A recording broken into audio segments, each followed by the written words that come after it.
Aloha mai kako. You are watching Hawaii Political Reporter. Thank you for watching Hawaii Political Reporter. On tonight's show, Jeff J. O'Toole speaks on free speech and the two-party monopoly in the presidential debates. Part 3 of the Industrialization of Hawaii with Harry Kim. Ron Paul speaks on a foreign policy of free trade, not bombs, drones, and sanctions. Finally, we'll have Graham Ellis speaking on solar power and the expensive Hawaii County permitting process. Freedom of speech. It's one of our most basic rights. We spend a lot of time defending it, and we defend it for many different reasons. But I think, just as important as it is to be able to say whatever you want, you should also not be restricted the ability to say it. This goes 1,000-fold in a presidential election. Do you guys know how participants in the presidential debates get selected? Do all candidates on enough ballots to mathematically have a chance at winning the election get included? It's not like there are hundreds of them. There are 4. 4 candidates that have met this criteria. So are all of them automatically allowed to debate? Of course not. That would make way too much sense. No, as it turns out, there is actually a commission on presidential debates that gets to make this decision. They get to pick the criteria for who is allowed to participate. One of those criteria is having 15% national support in polls. Seems legit, maybe. Only problem, polling organizations like Gallup, Pew, and Rasmussen haven't even been listing Johnson or Stein as choices. Kind of hard to hit 15% when your name isn't even listed. Oh, and I almost forgot to tell you, this commission that sets the debate criteria is run by Democrats and Republicans. Now you're getting it. Why are they restricting the freedom to speak? There are a number of reasons why candidates like Gary Johnson and Jill Stein should be allowed to debate. I'll try to break it down into just 3. Number 1, this is a freedom of speech issue. Disagree? Let's review what is a freedom of speech issue in politics today, allowing corporations to give unlimited amounts of money to politicians, even if these same politicians write legislation that directly affects these same donors' profits. If bribing politicians is freedom of speech, surely not restricting presidential candidates the ability to tell the American people their ideas and solutions is also free speech. Number 2, what's the reason not to let them debate? Not enough space on the stage? Not enough time? I counted 26 Republican debates in the last year, with as many as 9 candidates on stage. If we can hear from a guy who wants to build a moon colony, a guy who can't even remember the names of departments central to his spending cut plan, and a pizza guy, we can hear from Governor Gary Johnson. Number 3, look at our other choices. On one side, we have a guy running on fixing the economy whose campaign is being bankrolled by the exact same banks that crashed it. Are we really going to fix the economy by letting the same guys that got us into this mess decide how they should be regulated in the future to get us out? You can't make this stuff up. Plus, I can find a YouTube video of Romney being against every single position he now apparently stands for. So I don't think it's too much of a stretch to be concerned that Wall Street will determine his policies rather than his convictions. Then on the other side, we've got Obama, who ran on transparency, peace, and reversing all those terrible Bush policies, who then extended warrantless searches, started at least 2 more wars, let lobbyists write major legislation, sign an executive order to cover up Mexican gun running, continued illegal DEA dispensary raids, assassinated American citizens, and then to top it all off, signed a bill that allows for the indefinite detention of Americans without charges, trial, or a lawyer. Not exactly the change we were hoping for. When polls show that some 80% of Americans would consider voting for a third-party candidate, intentionally not including them is not only against everything our country stands for, it's also against what the American people want. Simply put, if you believe in freedom of speech, you have to let Johnson and Stein debate with Romney and Obama. There isn't any logical argument against it, and the American people are tired of hearing nothing but the same old talking points anyway. Let them debate. If you agree, share this video and contact these people to make your voice heard. This has been Jeff J. O'Toole. Thanks for watching. No matter what we try hide on, he know your motive and the reason you headed to a...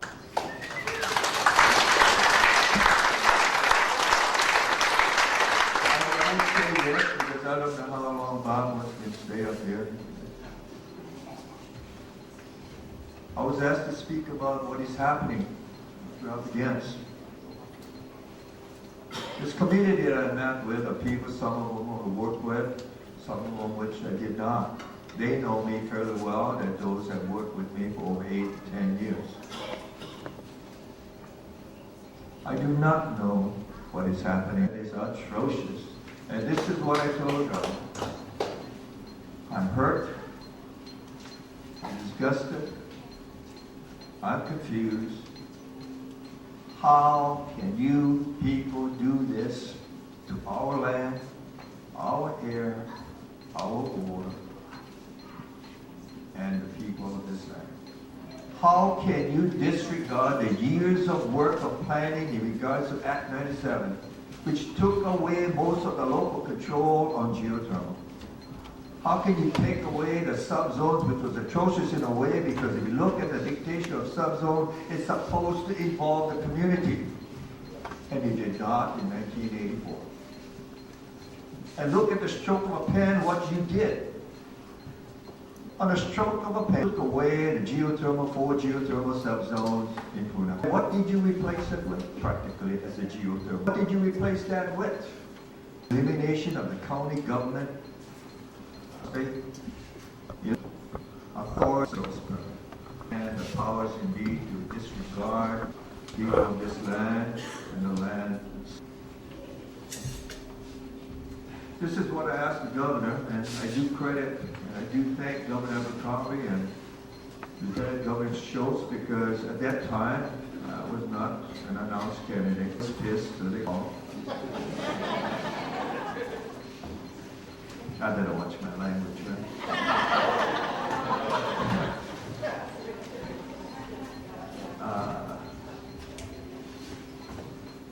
I don't drink, I don't smoke, I don't gamble, I don't hunt, I don't fish, I don't bowl, I don't play tennis, and I don't use profanity generally.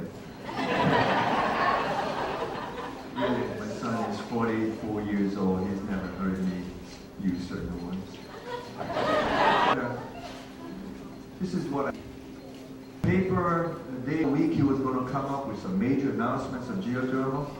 And I asked him, after I thanked him for initiating the call, because I know he didn't have to,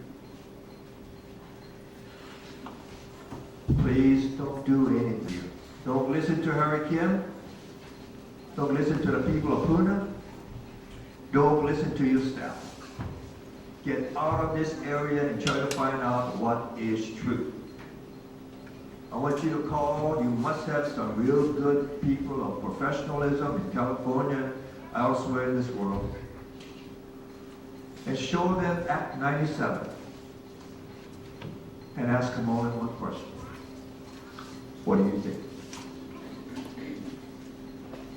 I talked to the Lieutenant Governor and I asked him one question. He said, I was asked to call you by the governor because you're something. So he said, show us some question. And all of this is true. I ask you to trust me on everything of that. I'm telling you of what I did and what I said is of truth. In the geothermal California, Iceland versus Hawaii. That's a key difference, right? I said, then how can you see with things that will affect people you don't know in detail? Patricia, Miss Patricia, and others, even Mr. Olson, that we know for a while. I've known Mr. Olson for we're friends. When we've seen each other in a very tight situation of anxiety and anger and frustration of people.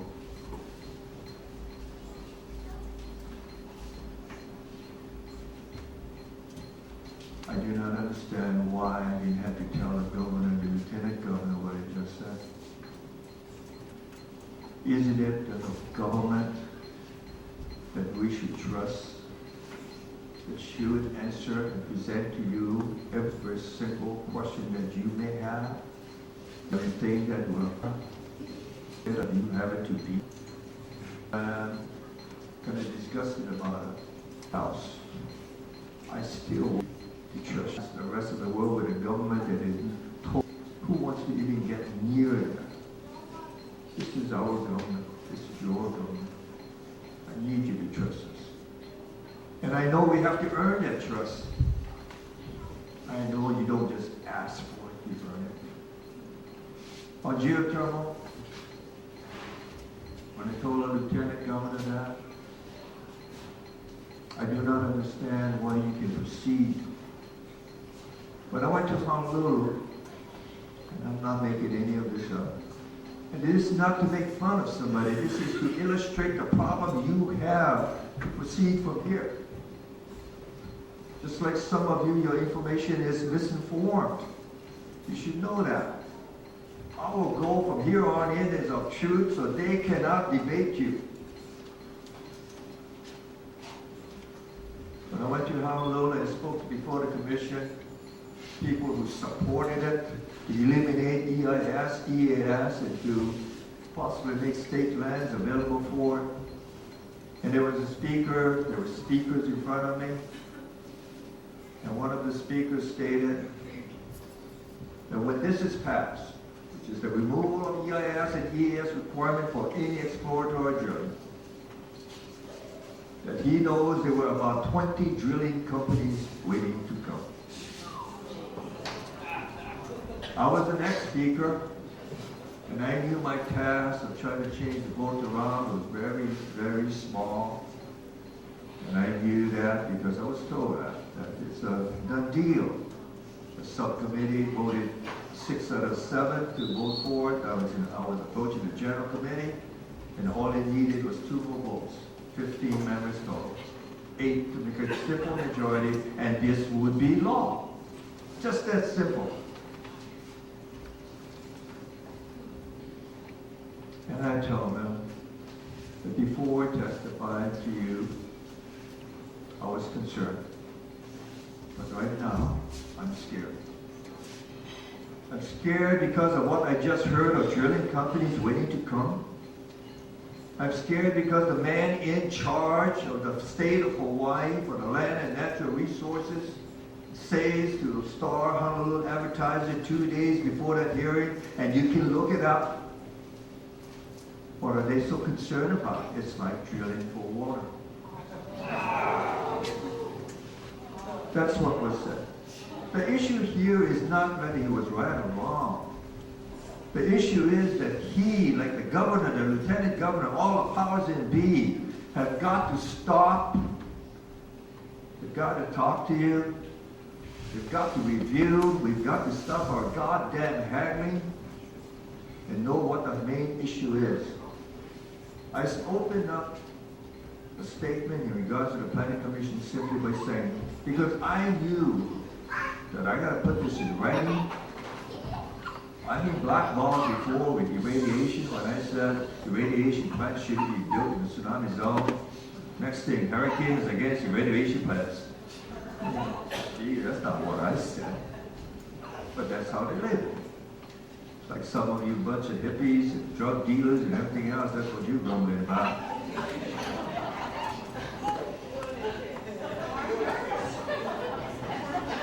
And you know I'm telling the truth, right? I'm not calling you that. I said that's what they're calling you.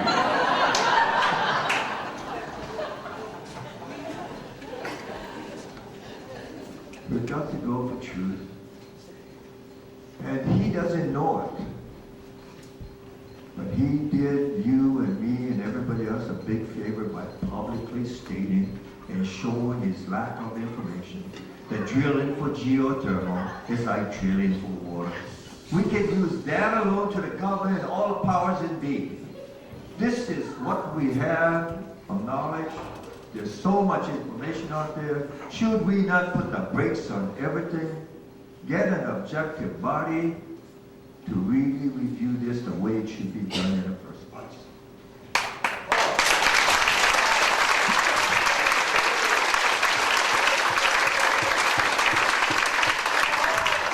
And then the powers in be and the people in being can make their decision on where to stand on this very difficult, complex issue based on truth.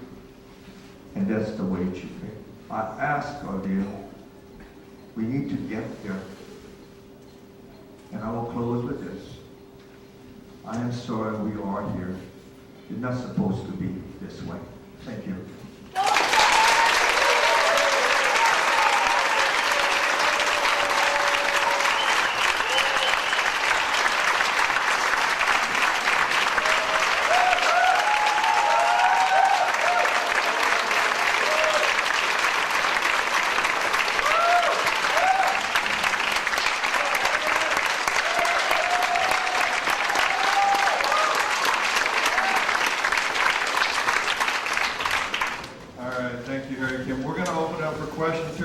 minute, I just want to cover a couple of quick things before we do. And I'm going to ask Harry to stick around and answer questions for you guys. One of the things is the leases. You know, we're looking to find out where these leases are because it's proprietary, it's secret. We know where some of the leases are. We know Four Corners is leased. We know they're negotiating for the Sanford Cinder Pit up in Opihikau. We know Railroad Avenue, Noni Farms Road area, and we had a meeting. Sanford was nice enough to invite the neighbors to a meeting when he was approached to lease his land. And so I went to that meeting, and it was with a company called Global Geo Energy. And the subsidiary company is Lavallor Energy out of Honolulu. And so at that meeting, I asked him about leases, and he said they have other leases, but he wouldn't tell me where they were. We wouldn't even know about Sanford's lease if Sanford hadn't told us. So if you have neighbors, you know, they're approaching all the properties over 50 acres or more. And we do know Kule Cooper properties around Pohiki also is negotiating for leases for geothermal. This thing is huge. And like Harry was said, and when I talked to Avalor about this guy Dean, a nice guy, and he said there are over 20 companies that are looking to come here and do this kind of stuff. So this isn't something when Billy Kanoy says, what cable, what are you talking about? I just have to say, you know, this is real. This is really what's happening. This is what they want to do. And so please come to the September 14th EIS hearing. Also, please, if you got a few bucks, please help us pay for the building. Get on the email list. And that's about it. Can we have the mics, Paul? Let's open this up for questions.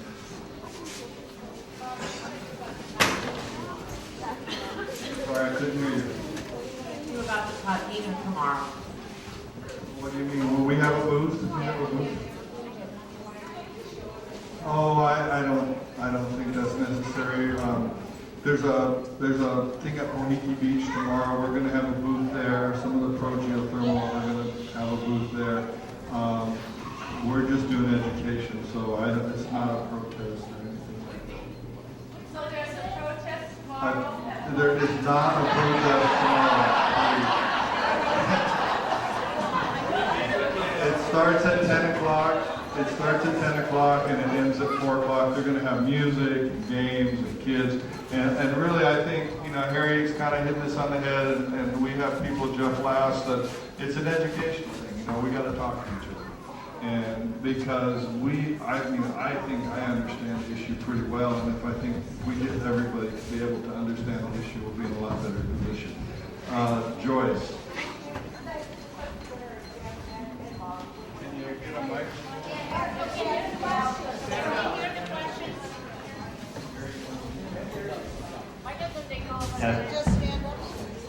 Okay, the question is, starting from the beginning, and no one's brought this point up yet spoken, so please consider this point.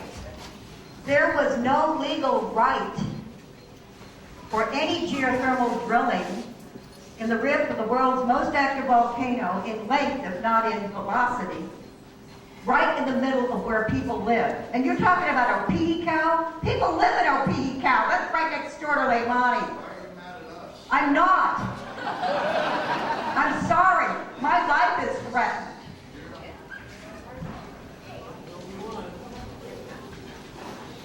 That's a question, but I would say that for those of you who have been here since the early 80s or before that, the Natural Energy Lab was basically an experimental thing with the University of Hawaii, and they convinced everyone that this is something that's good.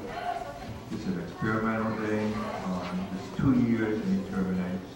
And the first violation in regards to state government, along with the private sector, and they made it a production well, which the contract said it would not be.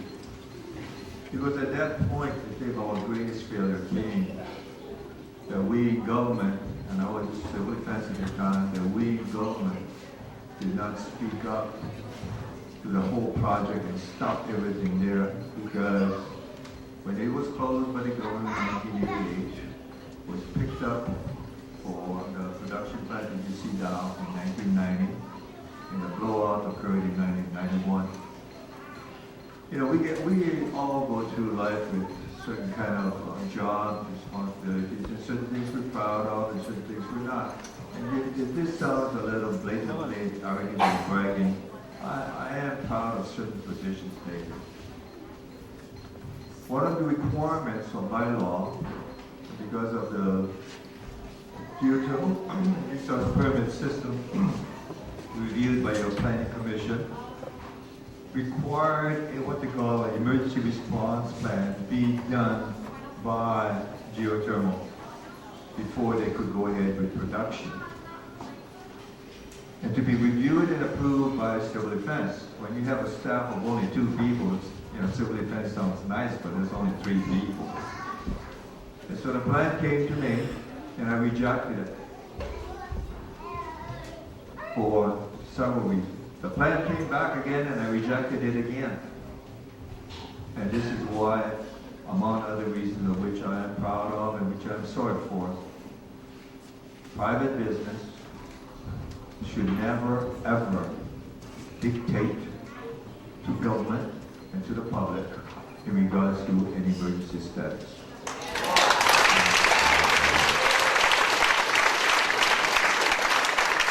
It is a government's responsibility to work with all parties involved to identify all hazards and risks of anything and require that agency to respond to all questions and develop a plan that addresses this. In the EPA report, it states that one of my biggest disagreement was of that government should not be at the whim of the private business. I said in the line, and this is a point of emphasis, if this was nuclear energy, anywhere, if this was nuclear energy, or even an oil plant, would you trust that private business to tell you when there is an emergency? Would you trust that agency to dictate to you what an emergency is? Because this goes against all principles of emergency management. That was the beginning of our failure. That we started to allow the private sector to dictate. I will close with this of the most important issue, and thank you for the question because I wanted to say this. One of our greatest areas of failure is that government wants to develop geothermal. Okay, let's say that's fine. Let's say all of you supports it. That's fine. But you know what is still required? It is still required that government set up a system to protect you. Because anything of man-made can fail. You know that. It is government's responsibility to set up an entire system of rules and regulations, just like California, and ask the government to please look at it. And they're clean steam. They're not like ours. And their rules and regulations are admirable. So I told the governor and lieutenant governor, just look at it. And look at our failure of what we have not done. Ron Paul with your weekly update for October 5th.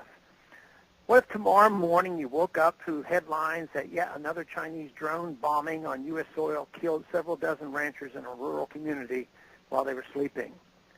That a drone aircraft had come across the Canadian borders in the middle of the night and carried out the latest of many attacks? What if it were claimed that many of the victims harbored anti-Chinese sentiments, but most of the dead were innocent women and children? And what if the Chinese administration, in an effort to improve its public image in the U.S., had approved an aid package to send funds to help with American roads and schools and promote Chinese values here? Most Americans would not stand for it. Yet the above hypothetical events are similar to what our government is doing in Pakistan. Last week, Congress did approve an aid package for Pakistan for the stated purpose of improving our image and promoting democracy. I again made the point on the floor of the House that still no one seems to hear.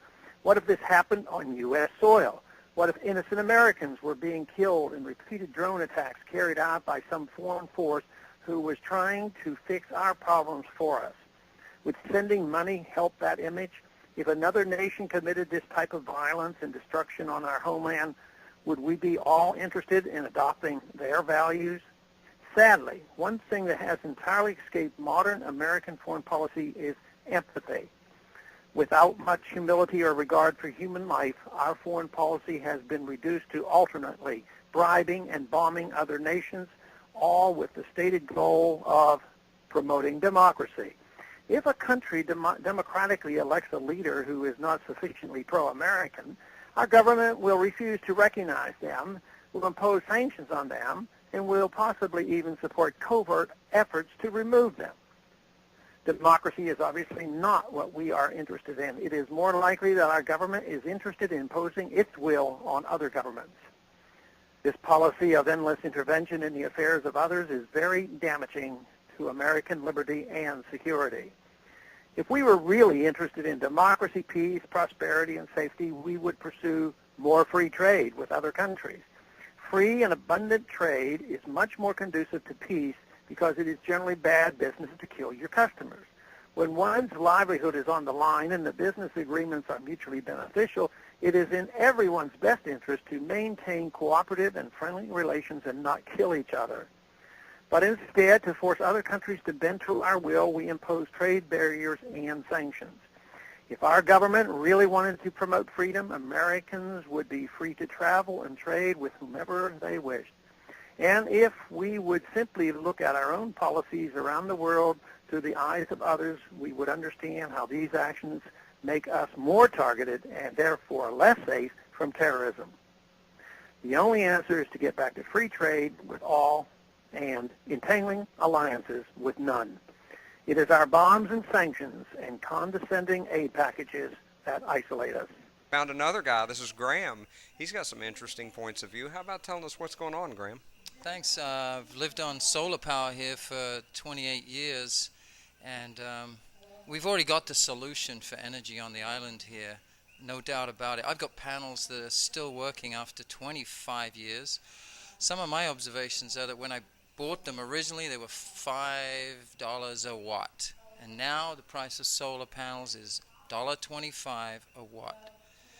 Another observation I've got is you don't need a health study or an evacuation plan when you have solar energy. Also, over the years, I've noticed that the permitting process for solar has just got worse and worse and worse here on the Big Island. More difficult, more expensive.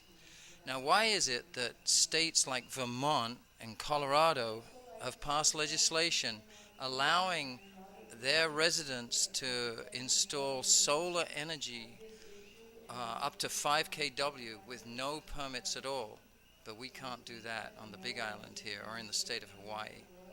Also, we've got Germany with 50% of its power now from solar, and we've got Oahu with, well, probably virtually nothing. Right. And they've got the same amount of sun as we've got here on the Big Island.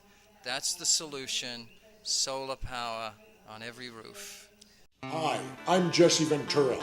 When I first started running for governor of Minnesota in 1998, I was polling at only 8%. However, after I appeared in televised debates, that percentage skyrocketed because voters saw that I was able to challenge Republicans and Democrats when they were both wrong. Now Gary Johnson, the former governor of New Mexico, is running for president with the Libertarian Party, and he will be on the ballot in almost all 50 states.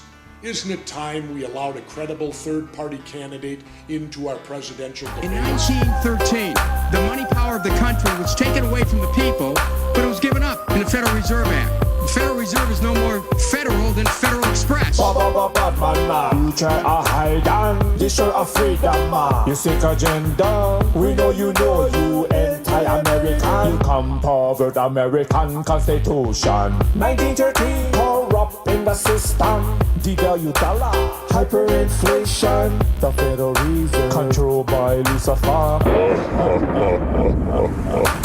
Here can see you lying